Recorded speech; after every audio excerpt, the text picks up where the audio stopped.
бизге президент же анын уулу же анын жубайы мындай айтканда биринчи леди бизге жардам берсе, анда админ ресурс бизге иштемек да. Адамдын жүрөгүндө болуш керек биринчисинде, анан кийин аң сезими болуш керек. Анан биздин идеологиябыз мындай айтканда меритократия болуп атат. Элден сураш керекпиз биринчи. Эмнени кылыш керек? Кайсыл жагына басым жасаш керек? А элдерге бир нерсени айтышат, анан кийин барып жасаган иштери айрым болот. Канча деген президентти көрдүк, ошо президенттердин ахиллес деп атабызбы, аппарат болгондо. Көбүн жеткирбейт, көбүн туура айтпайт, жашырат. Бүгүн деле мына көрүп атабыз, биздин президентти кече түрмөгө отургузуп атканда, ушул эле адамдар да ошол адамды жамандап, ошол адамды түрмөгө отургузган ошол адамдар. Анан мен бул саясаттын бир жаман жагы деп ойлойм да. Саясий кырдаал өзү мындай туруктуу деп айтсак болот, бирок туруктуу эмес деп да айтсак болот да. Аскар мырза, саламатсызбы? Саламатчылык, кандайсыз? Аламандын алдында турасыз. Сиз башка ошол талапкерлердин арасында эң жаш болуп атасыз. Анын үстүнө чоң саясатка аттанган жаңы партияны алып бара жатасыз. Бул сиз үчүн түйшүк, жоопкерчиликти жаратып атса керек. Саламатсыңарбы, Майраш эже? Эми жаш саясатчы деп деле айта албайбыз. Биз мындай айтканда потенциалдуу саясатчы деп айтсак болот. Көбү болсо бизде эмнеге силер өзүңөрдү потенциалдуу деп айтасыңар деп, силер саясатка кирип калдыңар деп көбү мазмунун түшүнбөйт да бул сөздүнчү. Потенциалдуу деген бул кайсыл адам? Бул келечеги бар адам деген сөз. Биз келечекти көздөп, буюрса ушул эл үмүтү социалдык саясий партиясын түптөп, жаштардын мындай айтканда 7 дубандын жаштарын бир партия бириктирип, Кудай буюрса ушул жогорку кеңештин шайлоосуна илетип баратабыз. Биздин эң негизгиси ниетибиз түз, тажрыйбабыз дагы бар. Ар бир талапкерибиз өзүнүн мындай айтканда кесибинде кесипкөймүн, мен ушу мамлекетке өзүм саламын деген чыныгы мекенчил жаштар чогулду деп ойлойбуз. Чын айтканда биздин талапкерлердин арасында мындай айтканда мигрант болуп эртең Кыргызстандан кетем, тажадым дегендер көп да. Анан ошол жерден биз мындай айтканда тарыхый бир этапка келгенде биз ал адамдар менен сүйлөшүп, мындай айтканда өзүбүздүн саясий партиябызга чакырып, чогуу ушу бир команда менен элибиз үчүн, журтубуз үчүн, жерибиз үчүн кызмат кылабыз деп буюрса кетип баратабыз. Эл үмүтү ушул саясий алимтте жок партия эле да. Анан кайдан жайдан бул партия пайда боло калды? Бул партия негизи башында демилгелүү жаштардын партиясы деп аталчу. Бул кыймыл беле же партия беле? Жок, бул партия болчу. Биз бул партияны ачканыбызга чукул 1 жыл болду. Бул партияны биз ачканда ошо шаардык кеңешке барабыз деп ачканбыз.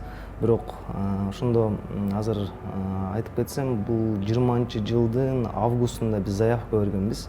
Бирок октябрь окуялардан кийин өзүңөр билесиңер, мамлекет кандай акыбалга келип калды. Анан кийин биздин юстиция министрлиги мындай айтканда биздин регистрациябызды кичине узартып койду. Анан Бишкектик шаардык кеңешке чыгабыз дегенде биз бир апта калганда аттандык. Анан кийин ушул мыйзамды окуп көрсөк, 6 ай каттоодон өткөн партия болуш керек экен. Ошондуктан биз көптөгөн саясий партиялар менен мындай айтканда сүйлөшүү жүргүзүп жүрдүк, сурап жүрдүк. Бизге мына биз жашпыз, тажрыйбабыз бар, өзүбүзгө ишенебиз, бизге партияңарды бергиле деп 25ден ашык партия менен сүйлөштүк го дейм.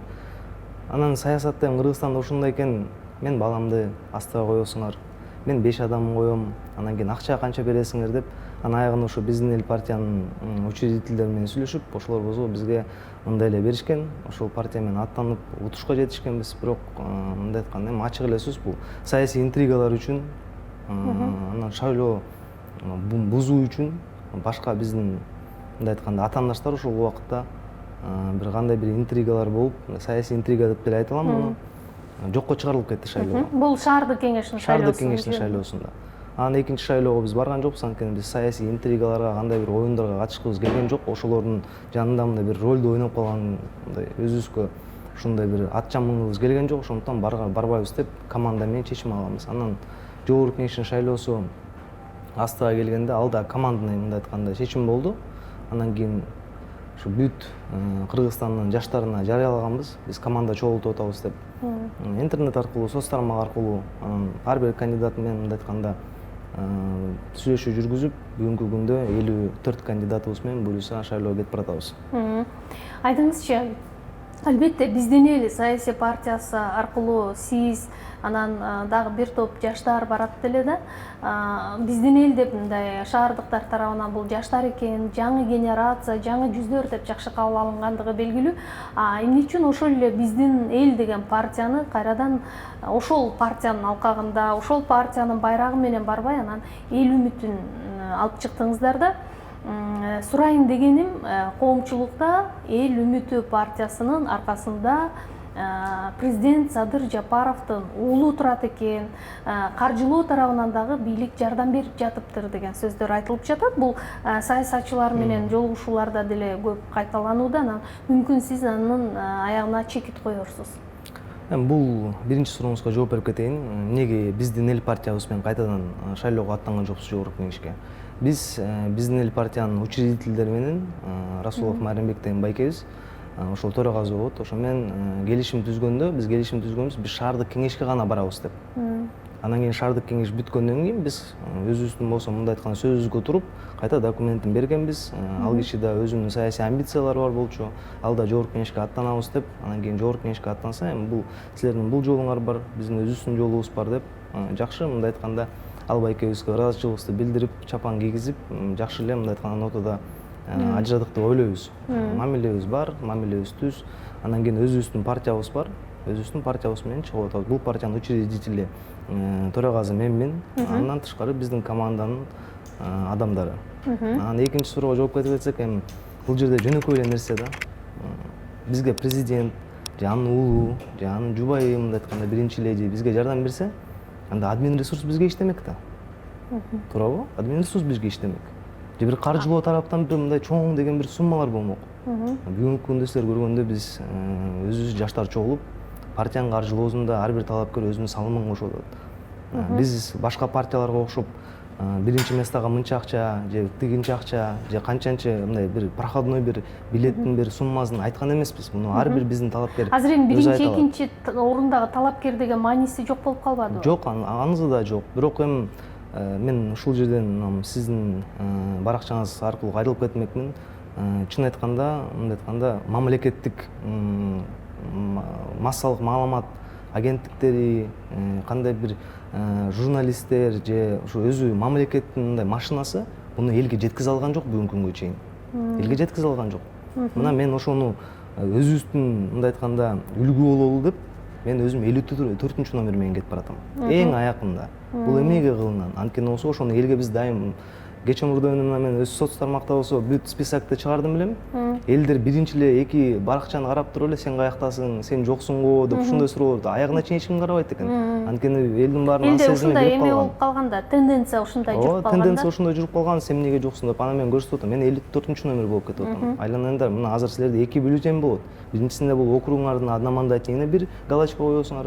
Экинчисинде болсо партияга дагы, анан өзүңөрдүн талапкериңерди шайлайсыңар деп. Биз бул мыйзамды чын айтканда аябай колдойбуз. Бул аябай жакшы жаңы модель деп ойлойбуз. Эми ошону элге туура жеткире билиш керек. Анан кийин эми мындай айтканда Центр избиркомдун ишине жараша жыйынтык болот. Алар үчүн да бул аябай чоң сыноо болуп атат. Биз эми баарын көрүп атабыз да. Ошондуктан болсо эми кандай өтөт шайлоо, жыйынтыгын кандай чыгарат, биздин мамлекет даярбы ушундай жаңы модельге экен, бул 28 ноябрда билинет. Айтмакчы, эл үмүтү партиясындагы талапкерлер буга катышып, мен депутат болом дегендер деле көп болсо керек. Анткени азыр амбициялуу жаштар көп да. Праймериз жолу менен тандап алган экенсиздер. Бул өзүн актадыбы негизи? Праймериз жолу менен биз интернет аркылуу жарыялаганбыз. Көп адам катышты, чын айтканда. Эми биз 100% уже биздин командабыз түптөлгөн болчу, бирок ошол жерден болсо биз эки адамга мындай айтканда ошо праймериз аркылуу алалы дегенбиз. Анан кийин ошо эки талапкерибиз утуп чыкты. Бул Абдыкеримов Тариэл менен Салнаев Болот деген эки жаш жигит. Ошолорго болсо элдер өзүнүн добушун берип, ошол эки адамды праймериз аркылуу алдык. Бул биз ойлойбуз, мындай эми биз жаштар болгондон кийин биз мындай жаңы бир подход кылыш керекпиз да, дайымчы эл менен кызматташыш керекпиз, элдин ой пикирин билиш керекпиз. Анан биздин эң негизги талабыбыз биз бара калып эле мына депутат болуп эртең болсо Кыргызстанды өркүндөтөбүз, анан гүлдөтөбүз деген сөз жок маселе. Анткени болсо биз депутат деген бул ким? бул элдин көйгөйүн ошо мамлекеттик, мындай айтканда эми бизде 2-3 ветвь власти болсо, исполнительный бул ошол жолдорду салышат, пенсияларды көтөрөт, бюджет ошонун баарын колунда ошолордо. А депутат деген бул ошолорго болсо мындай айтканда сунуш берип, катачылыктарын айтып, элдин көйгөйүн бул мындай өзүнчө бир көпүрө да. Депутат бул көпүрө болуш керек. Мамлекет менен элдин ортосунда. Биз ошол чыныгы депутат ким экенин Кудай буйрса иш жүзүндө көрсөтөйүн деп баратабыз. Эл үмүтү аты дагы жакшы, анан жаштар келатат деп коомдо бир мындай байкоо салып турган учур. Курамындагы жаштар жөнүндө билгибиз келет. Кимдер алар? Биздин курамыбызда эми мындай ачык айтканда, элдин үстүндө жүрөбү, эл билеби, бизде жалаң активисттер. Бул жерлерде коомдук активисттер. Ар бир адамдын жерлеринде өзүнүн колдоочулары бар. Биз аны бүгүн көрүп атабыз. Эми жана башка партиялар болсо, мисалы 20 адам, 30 адам деле тажрыйбалуу, артында электораты бар, анан тыйыны бар деп алып атса, бизде бүт баары бир тегиз. Ар бир адамдын өзүнүн артында шайлоочусу бар. Буга чейин жөн эле сөз менен эмес, иш менен өзүнүн мындай айтканда мекенчилдик сезимин, чыныгы курч мындай кременин көрсөтүп келген адамдарды алдык деп ойлойбуз бүгүнкү күндө. Жерлерде мына азыр жолугушуулар башталды буюрса, биз көрүп атабыз, чыныгы адамдардын артында колдоочулары бар экен. Буга чейин болсо, биз ушул эл үмүтү партияны түптөгөнгө чейин бул адамдарда эми мындай чоң бир саясий амбициясы болгон эмес. Анткени баары көрүп атат да, баягы эле эскилер баратат, баягы эле партиялар баратат деп эч ким аларга эч качан кошулбайбыз. Бул эски жагында мындай айтканда саясат аябай мындай ыплас нерсе деп, эч качан мындай жогорку кеңешке барабыз деп көбү мага айтып атат. Биз барабыз деп ойлогон да эмеспиз деп. Бирок силер жаштар чыгып ушундай уран салганда биз жөн эле тура алган жокпуз деп. Анан эми мындай айтып кетсек, ушул Бишкектин жана город кеңешине биз аттанганда, ошондо биз үчүн жакшы трамплин болду. Биз аябай чоң опыт алдык ошол жактан. Анан эми катачылык, иш бар жерде катачылык да болот экен, ал жактан катачылыктар да болду. Аны да мойнуна алыш керек. Мындай айтканда жаштыкка да салып коюшу мүмкүнбүз. Бирок ошол жакшы опытты алып, азыр жогорку кеңештин шайлоосунда биз уже мындай айтканда опыт менен, анан кийин мындай бир четкий бир система менен баратабыз деп. Сиз айтып өттүңүз, мисалы өзүнүн электораты бар, анан демилгелүү адамдарды катарыбызга алдык депчи. Мына ушул тандоону ким жасады? Партиянын лидери катары сиз жоопкерчиликти мойнуңузга алып атасызбы же атайын түзүлгөн саясий кеңеш барбы? Деги эле мунун партиянын мындай чечүүчү ролунун башында ким турат? Биз мындай чын айтканда бизде команда. Мен да өзүм команда игрокпуз. Биз ушул жана Бишкектик шаардык кеңешке келген биздин элдин түптөгөн ошол жактагы жаш активисттер, ошол Бишкектик шаардык кеңештин талапкерлери. Бул бир. Буга чейин биз Центр инициативной молодежи деген коомдук бирикмебиз бар болчу. Демилгелүү жаштардын борбору деген.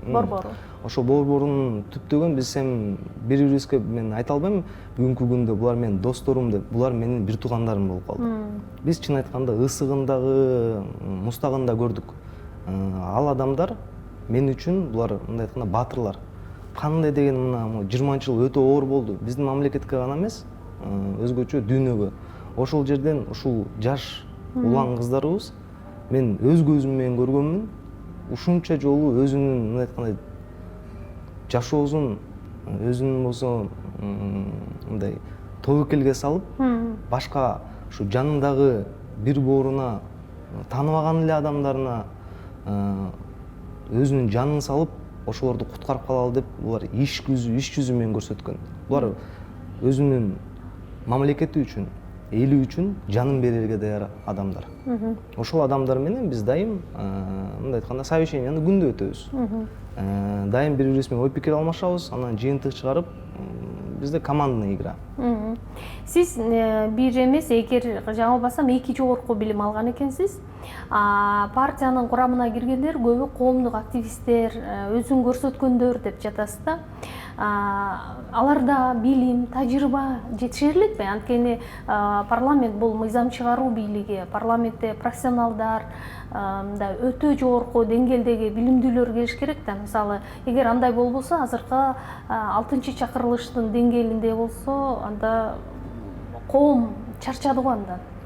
Рахмат Майраш, менде бир жогорку билим бар, экинчи жогорку билимге азыр биринчи курста окуп жатабыз политехте. Бизде бул биринчи мыйзамдын талабы бүгүнкү күндө жогорку кеңешке кетип бараткан талапкердин обязательном порядке жогорку билими болуш керек. Азыр жаңы мыйзам. Биздин 54 кандидаттын баары катталды. Bundan мындай анализ кылсак болот, баарынын жогорку билими бар экенин. Бул бир. Биздин арабызда сиз айткандай, сиз айтып кеткендей 3 диплому бар, 4 диплому бар. Чет өлкөдө окуп келген талапкерлерибиз бар. Бирок Кыргызстанды жеке алсак, эми жеке сиз билесиз да.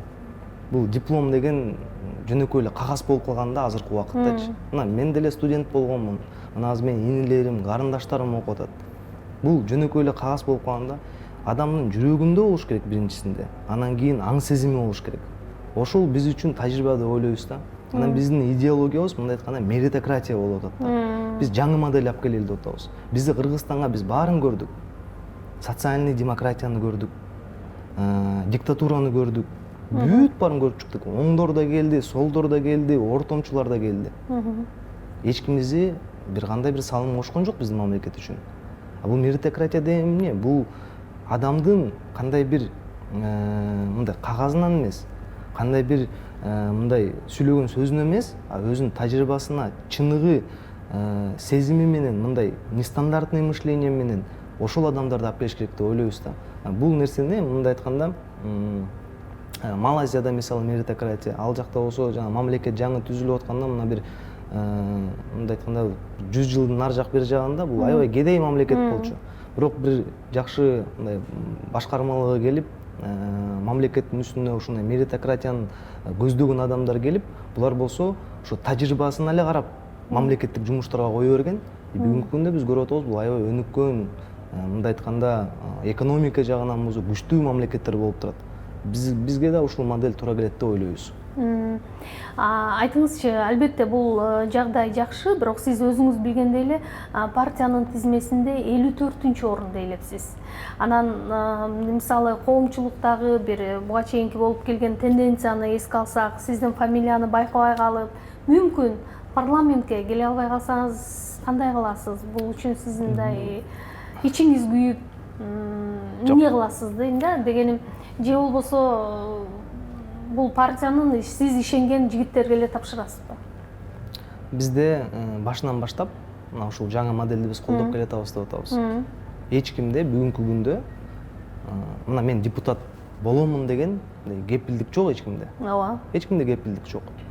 Биздин команданын ичинде эң негизги мындай принципибиз бул биздин команда өтүш керек. Команда өткөн бул эмне? Канча мандат алабыз, бул гана шайлоонун жыйынтыгы белгизет. Мен өтөмбү, же башка талапкер өтөбү, артында ошол команда туруш керек. Бизде эмнеге саясатта дайым мына партиялар болсо фракцияларга бөлүнүп, коалиционный большинство, меньшинство болуп, оппозиция болуп атат. Анткени болсо булар өткөндөн кийин өзүнүн командаларын шайлоодо эле эстешет экен. Биз көрүп атабыз да. Мен көп мындай айтканда тааныш билиштерим, бизде Кыргызстан өзү кичинекей. Ар бир саясий партиялардын мындай айтканда талапкерлерин билем, ошолордун тарапташтарын билемин. Жөнөкөй жашоодо эч кандай мындай жыйындар болбойт партияларда. Өзлөрүнүн депутаттарын өткөзгөндөн кийин депутаттары өзүнүн тарапташтары менен кызматташпайт. Биз ушул модельди бузуп чыгалы деп баратабыз. Кудай буйруса өтүп кетсек, биздин канча талапкер ошол жака барып депутатский мандат алса, ошонун артында бүткүл команда туруш керек. Биз аларга совет беребиз. Жер-жерлерде кандай көйгөйлөр болуп аткан, кайсыл жака басым жашаш керек экен, кандай мыйзамдарды чыгарыш керек экен, мына артында турган тирек бизбиз. Сиздердин партиянын башка партиялардан айырмалана турган өзгөчө программасы барбы анда? Биздин программабыз ар бир адам, ар бир талапкер өзүнүн салымын кошту. Анан биз азыр жакшы мындай айтканда ушу командный бир жакшы идея ойлоп тапканбыз. Биз мына биринчи бир 3-4 күн өтүп калды. 3-4 күн мурун Бишкектен чоң чогулуш өткөргөнбүз өзүбүздүн тарапташтар менен. Ошондо биз мындай жакшы бир колба жасап, эл үмүтү 20-30 деп чыгардык. Аны биз азыр Ошко бердик. Оштон болсо элдер жер-жерлерде ушул 10 жылда өзүнүн мамлекеттин кандай көргүзү келет, кандай көйгөйлөр бар, кайсыл көйгөйлөргө көбүрөөк басым жасаш керек деп ошол колбанын ичинде баары толтурат ушу шайлоо бүткөнгө чейин. Биз аягында бул колбаны чачабыз дагы ошол жактан мындай айтканда анализ кылып туруп, ошол биринчи биздин мындай айтканда 10 басымыбыз кайсыл жакка болот экенин мына биз элден сурайбыз. Приоритеттерди аныктап чыгып туруп, биз ошол жогорку кеңешке барып туруп, ошол 10 биринчи мындай айтканда биринчи кварталга планды түзүп, дорожный картаны түзүп алып туруп, ошого басым жасап иштейбиз. Биз эл менен кызматташ керекпиз. Биз эми жаш муунбуз, кыйратабыз деп мына көрүп атабыз да. Биздин депутаттар ушул убакытка чейин 30 жылдан бери кыйратабыз деп келатат, эл менен кызматташпайт. Мына биз баарын билебиз, силер бизди шайладыңар, биз тияка өттүк, болду, биз өзүбүз биякта жайгарабыз деп. Эч нерсе чечим болгон жок. Канча мыйзам чыгып кетти, ал мыйзамдар иштейби, иштебейби. Мен мына саясатка мындай кызыккан адам катары дагы мен билбейм бүгүнкү күнгө чейин мындай бир эми жана скандальный закондорду айтып эле болобу? Биздин жогорку кеңеш негизи эле мына мен ачык эле айтып коеюн, анекдот болуп калды. Биз только мындай Инстаграм аркылуу, Фейсбук аркылуу, соц тармактар аркылуу эле көрөбүз жанагындай бир мем сыяктууларды, булар бир туура эмес сөз сүйлөп койгондорун, же бир мындай бири-бири менен урушкандарын, ушуларды эле көрүп калдык да биз. Мыйзам чыгаргандарына эч ким кызыкпайт. Анткени булардын мыйзамдары иштеген жок. Мыйзам жазганын да билишпейт. Мыйзам жазганын эми көп мыйзамдарын окусак да каталары канча алардын? Каталары өтө көп. Сиз азыр эл менен шайлоочуларыңыз менен жолугушуп, мисалы республиканын баардык аймактарын кыдырып көрдүңүзбү? Азыр Кудай буйруса эми башталат. Биз эми жаш болгондон кийин биздики мына командада мындай орусча айтканда баары налегке деп коет да. Биз мындай жанагындай бүт башка партияларды карасак, бүт штабтарды ачып, ызычуу кылып, агитаторлор менен ушул аябай мындай билим мындай бизге таң калыштуу нерсе болуп атат да. Биз жаңы модель менен иштейбиз. Сиздер кандай стиль менен иштеп атасыздар? Биз жаңы стиль менен иштейбиз. Биз болсо биринчиден азыр биздин өзүнүн тарапташтарыбыз менен иштеп атабыз. Бул бир элге чыгыш үчүн биринчи мына буга чейин колдоп келаткан, жана мен айтпадымбы, өзүнүн адамдын өзүнүн аудиториясы бар, электораты бар, тарапташтары бар. Ошолорго биринчи биздин идеяга жеткире элек жатып, биз кантип элге чыгабыз? Ал адамдар эртең бизге жардам берет да. Мына ушул адамдар болсо биздин тарапташтарыбыз. Биз өзүбүздүн тарапташтарыбыз менен иштеп атабыз. Биздин тарапташтарга болсо өзүбүздүн идеябызды биринчи жеткизип туруп, анан Кудайым буйруса мына жакын арада болсо биз мындай айтканда чоң бир кербен салабыз. Бүт 7 дуанга Кыргызстандын бүт аймактарын кыдырабыз, элдер менен жолугабыз, алардын суроо жооп жана өзүбүздүн программабызды, биздин тажрыйбабызды көрсөтүп, бетме бет иштейбиз. Сиз менин түшүнүгүмдө мындай айттыңыз окшойт, программаны 20-30 деген негизде иштеп чыгабыз деп. Бул башкача айтканда парламентке келгенден кийин программа иштелип чыгабы? Ооба. Ага чейин азыр программа. Жок, ага чейин бизде мындай платформа бар. Платформа бар. Платформанын үстүндө жазылган нерселер бул эми жана общепринятый мындай биздин кайсыл максаттарды көздөп атканыбыз бар да. Бирок биз мына ушул аябай өтө чоң катачылык деп ойлойм да. Азыр астыга эле биз бара калып муну кылабыз, тигини кылабыз деген бул өтө туура эмес. Анткени дүйнө айланып турат да эми. Бүгүнкү бар нерсе эртең жок. Ошондуктан болсо биз бүт баарына даяр болуш керекпиз. Элден сураш керекпиз биринчи. Эмнени кылыш керек? Кайсыл жагына басым жасаш керек?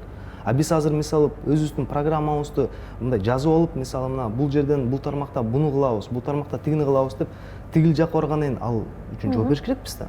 Биз жашпыз, биз популисттик мындай жөн эле чыгып элге эртең сен пенсияңарды көтөрөбүз, анан кийин мугалимдердин зарплаталарын көтөрөбүз деп жөн эле сүйлөгөндөн биз алыспыз. Аны айткыбыз да келбейт. Анткени бүгүнкү күндө мен дайым айтып келемин, биздин талапкерлерге дагы эртең элдин астында жооп беребиз, анан эң элеси Кудайдын астында жооп беребиз.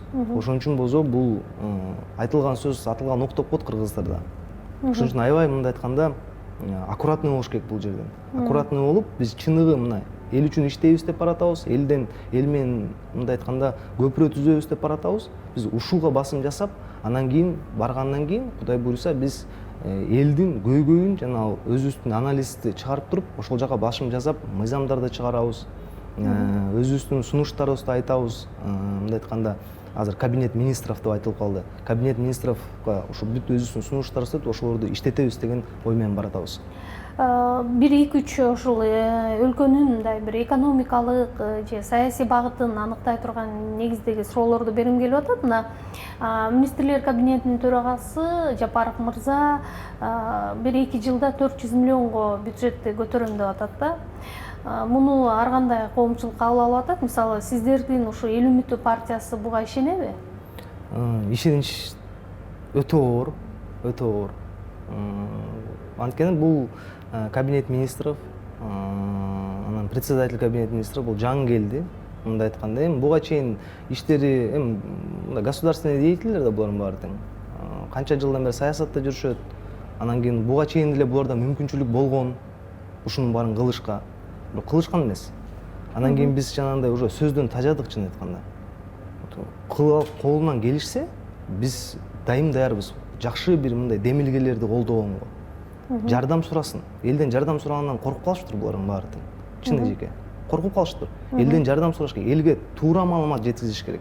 А элдерге бир нерсени айтышат, анан кийин барып жасаган иштери айрым болуп атат. Башка нерсени жазып атышат. Анан эл мындай айтканда ишеними жок бүгүнкү күндө. Мен да ошол элмин, мен да ишенбеймин. Ишенбейсиз. Кыргызстан 2 жылда экономикалык жактан секирик жасай алабы? 2 жылда жасай албайт. Канча жыл ачык сөз. Биздин эми экономика секирик жасаш үчүн бул өтө мындай айтканда трудоемкий иш деп ойлойбуз. Бир 5 жылда секирик деп айтпасак дагы кичине жылым болуш керек. Анан эми сиз айтып атпайсыз, көрүнүзбү? Саясатчылар алдай берип көнүп калыптыр да. Мындай туурасын айтыш керек дайым. 5 жыл бул жакшы срок. 5 жылда биз астыга бир социалдык тармактан, экономика жактан хотя бы кичине мындай айтканда өйдө чыгарсак элибизди, ошол жакшы болот. Анан эл болсо мындай экономика дегенде эмнени көрүп атат? Булар экономика дегенде чоң бюджетти көрүп атат, зарплаталарды көрүп атат. Бул туура эмес. Мен бир сөздү айтып кетким келет. Чырактын түйү караңгы деп коет кыргыздарда сөзү. Чырак күйүп турганда бүт тармакты мындай айтканда нурун, жарыгын берет, бирок асты дайым караңгы болуп турат да. Биздин мамлекетте ошондой болот. Өйдө жактагы адамдар жакшы жасайт, ортомчуда адамдар, бирок ошол чырактай, ылдый жакта караңгы эл жаман жашаган бул өтө көп адам бизде. Биз качан ошол адамдарды чыгарабыз, мындай айтканда, ошол караңгыдан, мындай айтканда, ошолорго бир жакшы мындай модель түзүп беребиз, алар мамлекеттин ичинде иштей алат, акча таба алат, өзүнүн үй бүлөлөрүн камсыздай алганда, ошондо анан кийин өнүгүү жүрөт деген биздин ошол ой.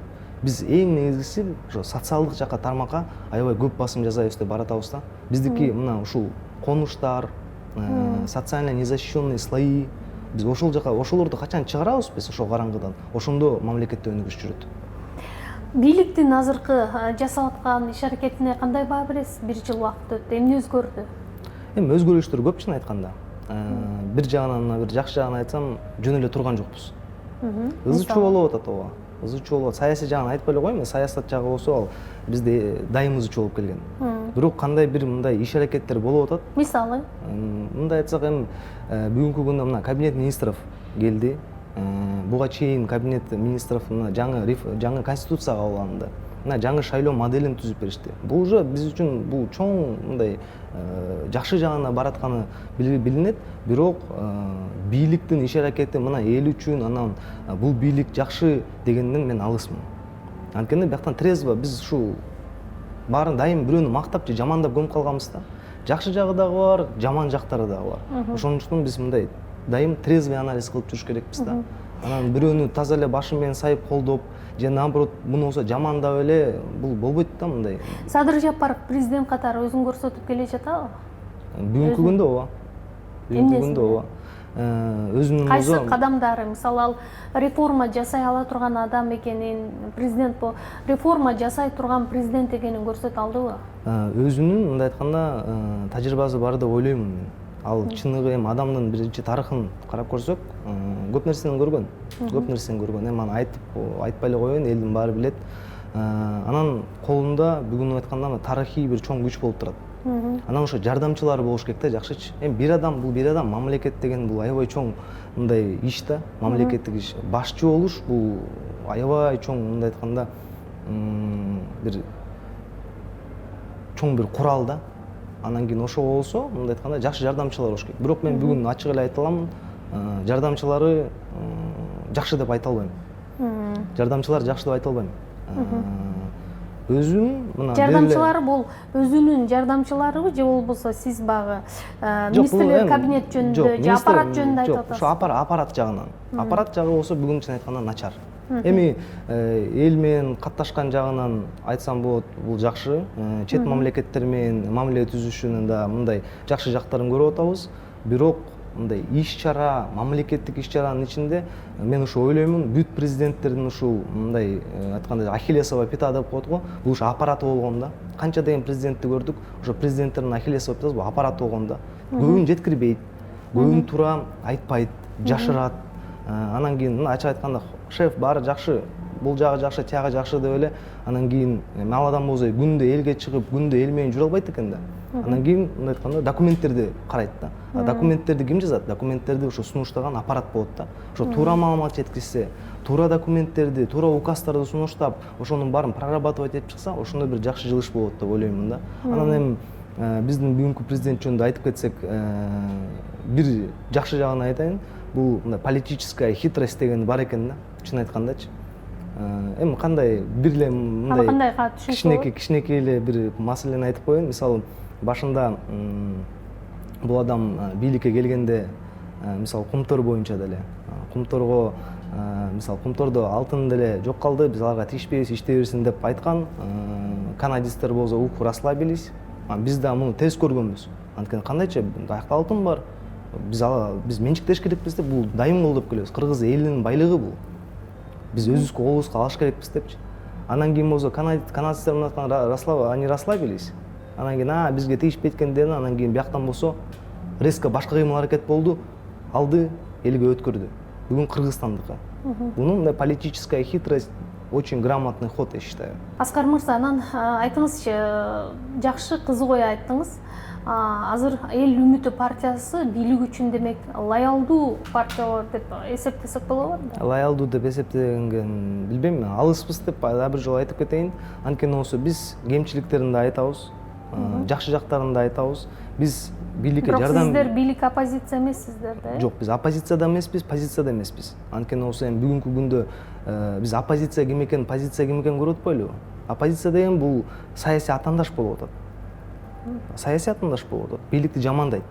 Бийликтин иш аракеттери, бийлик болсо, оппозицияга болсо, мындай айтканда, биз жакшы эле иштеп атабыз, бизге тийишпегиле деп экөө тирешип эле турат. Биз ошон үчүн жаңы модель киргизиш керекпиз. Биз оппозиция туура маселени айтып атса, бийликтин ката жактарын биз дайым колдойбуз. Оппозиция жакшы мыйзамдарды сунуштап атса, биз дайым колдойбуз. Позициядан тарабынан ошондой. Бирок кандай бир биз бийликтин астына кирип же бийликти мына ушу бийлик менен болобуз, анан оппозиция жаман дегенден алыспыз. Биз баары менен демек бизде мындай конструктивдүү оппозиция жок канда? Конструктивдүү оппозиционерлер бар. Мындай чоң оппозиция дегенде биз бүгүн шайлоодон көрүп атабыз. Кече чогуу болгон бир оппозиция бүгүн чачырап бири-бирин жамандап жүрөт. Бул мындай бир блок жок бизде бүгүнкү күндө. Бизде саясий турбулентностька карап эле акырын эле бири-бири менен мындай шайлоого келгенде бир кандай бир интерестер менен эле ошондой болот. Бийликте деле ошондой. Бийликте деле ошондой. Бүгүн деле мына көрүп атабыз, биздин президентти кече түрмөгө отургузуп атканда ушул эле адамдар азыр мына жанында чөйрөсүндө жүрөт деп айта албайм, бирок ошол жардамчы болуп, ошол адамга болсо мындай айтканда жанында болуп жүргөндөр, кече ошол адам түрмөдө отурганда ошол адамды жамандап, ошол адамды түрмөгө отургузган ошол адамдар. Анан эми бул саясаттын бир ошо Кыргызстандын өтө мындай айтканда саясатынын бир жаман жагы деп ойлойм да. Мындай пермомоментно иштешет да бүт саясатчыларчы. Мындай принципиалдуу бир позициясы жок. Дайым ушул бүгүн это мне выгодно, мен бүгүн мындай кылам. Эртең выгодасы жок болсо, адамды таштап коет. Эми бүгүнкү парламент бул 30 жылдан келаткан бери парламент, мындай түбүч. Канча деген президентти сазга тыкты, канча деген саясатчыларды сазга тыгышты, кече эле кучакташып жүрүп чогуу болуп жүргөндөр. Биз буну модельди сындырыш керекпиз деп ошон үчүн баратабыз. Биз эч кандай мындай интригага кирбейбиз, эч ким менен коалицияда болбойбуз, бийликчил болобу, оппозиция болобу. Биз баары менен тең конструктивдүү иштин үстүндө иштейбиз. Интригаларды, мындай саясат бир келишимдерди алар нар жактан барып өздөрүнчө ойной берсин. Биз буга каршы болобуз дайым. Эгер мындай президент ушул жаңы генерациядагы муундун өкүлдөрүн, анын ичинде эл үмүтү партиясынын негизги лидери катары сизди жолугушууга чакырса, эмнени айтат делеңиз дагы, кандай суроо берер элеңиз? Бүгүнкү күндө жолугушууга чакырса мен бир эле суроо бермекмин. Бул жаштарга башында жана платформада, предвыборный платформада президентте жаштарга аябай чоң салым бөлүнгөн. Өзүнчөлүк бир стратегия болгон. Ошого дагы бир жолу салым жасап, ошого болсо дагы бир жолу басым жасап, указдарды чыгарсын деп сунуштамакмын. Анткени бүгүнкү күндө жаштарга көңүл бурулбай деле кетти. Мен билем, мына госагентство по делам молодежи Союзбек деген бир жаш бала жүрөт. ошол бала кичине мына кыймыл аракет кылып атат, круглый столдорду уюштуруп атат, мындай айтканда бир иш аракетин көрсөтүп атат да. Бирок мындай в общем государственный машина жаштарга көңүл бурган жок. Бүгүнкү күндө көрүп атабыз да. Бүт баары тең болсо, национальный идеологиясы жок. Кыргыздын жаштары болсо, кыргызстандыктардын жаштары билбей атат бүгүн. Бүгүн жаштардын мындай бир общий идеясы жок. Мамлекет эч кандай түзүп берген жок. Мына көрүп атабыз го. Биздин боксерлор болсо, мисалы акча каражаттары жок, бара албай атабыз деп. Олимпиадаларга бул спорт тармак аябай чоң тармак да бул. Жаштарды болсо денесин мындай айтканда физический культура жагынан өнүктүрүш керек, идея болуш керек. Ошонун баарын тең болсо, ошого басым жасап бериңиз деп суранмакмын мен. Анан эми мындай саясий суроо беребиз десек, мен айтмакмын, Садыр Нуркожоевич, бүгүнкү күндө сиз өзүңүзгө болсо мына ушунчалык чоң даражаларды алгансыз. Ошол бүгүнкү күндө эч кандай алмашкан жокпу же алмаштыбы сиздин ой пикириңиз? Анткени бүгүнкү күндө биз көрүп аткандай баарын жок кылабыз, бүт баарын мен өзүмө жоопкерчилигимди алам, жаңы конституция боюнча дегени менен, бирок бүгүнкү күндө кабинет министров көп маселени чечип атат. Мындай айтканда саясий кырдаал өзү мындай туруктуу деп айтсак болот, бирок туруктуу эмес деп да айтсак болот да. Анткени осо элдин пикири дагы мындай элдин үстүндө жүргөн пикири мамлекетке доверие жок бүгүнкү күнгө чейин деле. Бүгүнкү күнгө чейин жок. Туруктуу эмес жак бул. Туруктуу эмес жак да. Анан кийин ошол элдерге ишеним бериш керек. Ишеним бериш үчүн бир кандай бир элдер мындай сезиш керек да. Бир өзгөрүү болуп атканчы. Бүгүнкү күндө мына мен эл катары айтып коеюн, мындай чоң бир өзгөрүү болуп атканы сезилген жок. Буга чейин кандай болчу, ошондой эле болуп келатат. Бирок кандай бул аракеттер, эми жана убакыт жөнүндө айтып кеттик. 1-2 жылда эчтеке өзгөрбөйт. 5 жылдан кийин ошондо биз айтсак, уже анализ берсек болот.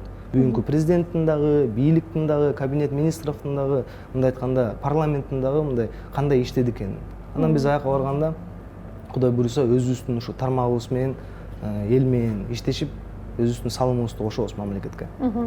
Бир топ жыл тышта иштеп келген экенсиз, эмгек мигранты болдуңузбу?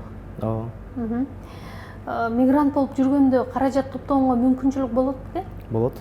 Эми анткени осо сиз мындай айтканда Кыргызстанда жүрбөгөндө той топур, мындай баш оору азыраак да. Аякта иштейсиң, акчаңды топтойсуң, мындай айтканда өзүң жалгыз болуп жүргөндө деле эми аякта болсо кичинекей эле бир мындай лояльный круг, мындай кичинекей эле кругуң болбосо, дос 2-3 досуң болот.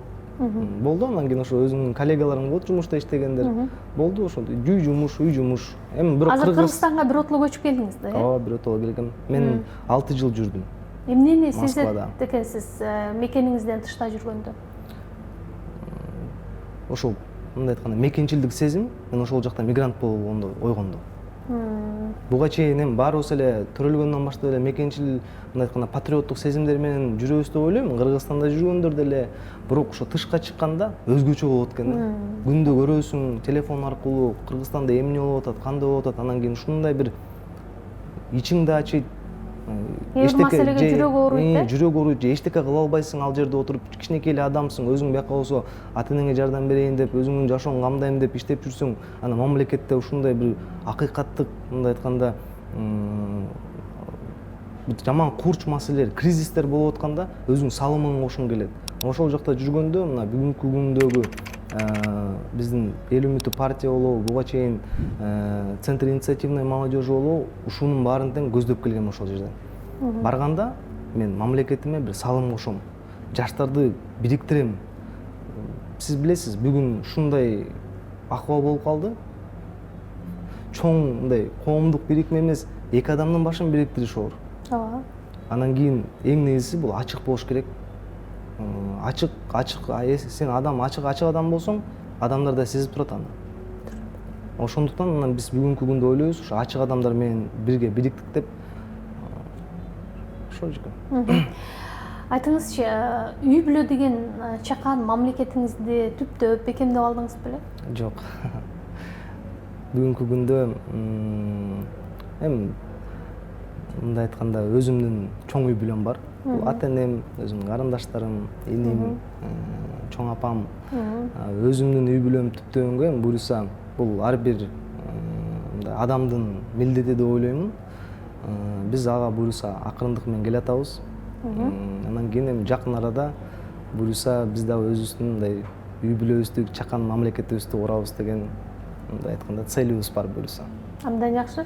Эми соңунда электоратыңызга эмне айтар элеңиз? Жалпы кыргызстандыктарга анткени дагы бир бул өлкөнүн тагдырын чече турган бир чоң өнүктүктүн алдында турабыз да. Эми электорат деп айтпасак дагы кыргыз элиме, жалпы эле кыргызстандыктарга айтат элем, бүгүнкү күндө биз баарын көрдүк. Анан бир эле мындай мазмунун чече турган сөз жетишет. Орусча айтканда хуже уже не будет. Анан кийин ушу шайлоодо болсо эң негизи добурду сатпаш керекпиз. Биздин шайлоо негизи эле ушу СНГ деп айтабызбы же дүйнө жүзүндө деле эң таза шайлоолордун бири деп эсептелет. Бул күлкүмүштүү угулушу мүмкүн, бирок бул чын. Эмнеге? Анткени ошо биздин саясий партиялар, талапкерлер 100% иштейт адам менен эшикте. Эшикте 100% иштейт. Подкуп кылабы же кандай бир мындай тааныш билиш кылып апарабы, бирок эшиктен эл менен иштешет. Башка мамлекеттерди карасак, мына Америка Кошмо Штаттарын деле көрүп атабыз. Ар бир шайлоодо ызы чуу канча деген видео фиксациялар бар. Мына Россияда жакында Госдумага шайлоо өттү. Аяктан да канча деген видеолорду көрдүк. Комиссиялардын ичинде чечилет алардын шайлоолору. Биздин шайлоо эшиктен чечилет, эл менен чечилет. Анан ошо урнага келгенде галочка коюп атканда, ал жакта эч ким таасир эте албайт адамдын ошо тандоосуна. Ошондуктан мен сурамап кетмекмин, жүрөгү менен тандасын адамдар. Бүгүнкү күндө жакшы модель түзүлүп берди. Башка партияларды канчалык жамандабасак дагы, бирок ошолордун арасында дагы тажрыйбалуу жаштар, жаңы муундар бар. Ошолорго шайлап, бизге шайлабасаңар да ошолорго шайлагыла деп мен терең суранып кетмекмин.